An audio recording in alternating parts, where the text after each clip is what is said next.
Hey, my name's Jason and I've been treating OP over Zoom and Skype exclusively for the last 8 years. In this video, I want to discuss the home rig protocol and Copenhagens. So I have a lot of patients come to me and say, I've tried Copenhagens, I've tried the home rig protocol, it didn't work, it didn't fix my OP.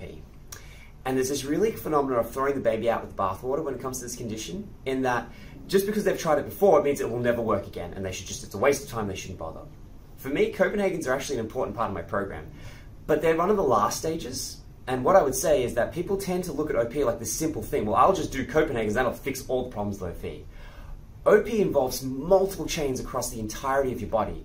And Copenhagens only address one chain, and that is the oblique chain between your oblique and your adductor. So when you're doing Copenhagen, you are strengthening that chain and you're working on the functioning of that chain. But you are not addressing your glute activation, your foot connection, your breathing, and 15 other systems that you need to be fixing to deal with an issue that is complex as OP.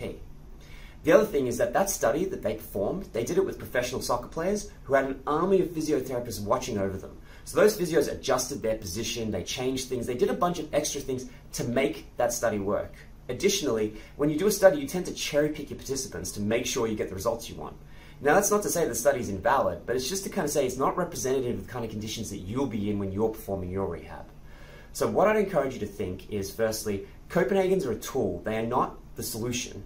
And that your oblique chains are an important part of fixing your OP, but they're not the entire part.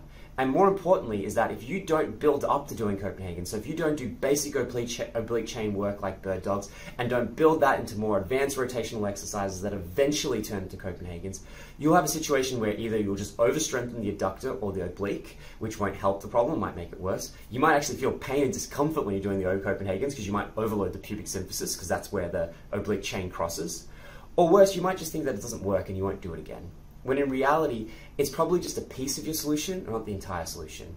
So when dealing with your OP, I really encourage you to always think broadly, learn as much as you can, and just to make sure that you're not thinking that one solution is going to be the entire solution. Because in my experience of treating this for 8 years, it just simply doesn't work like that. So I've been treating OP exclusively over Zoom and Skype for the last 8 years. Trust me when I say I know what you're going through, because I've been through it with over 1,000 other OP patients who are sitting in the exact same situation you're sitting in right now. Confused, annoyed, desperately just trying to figure out why you have this condition and what you need to do in order to get better. So I'd really recommend booking in for an initial consult with me. I charge a fraction of the cost that I would for a full consult.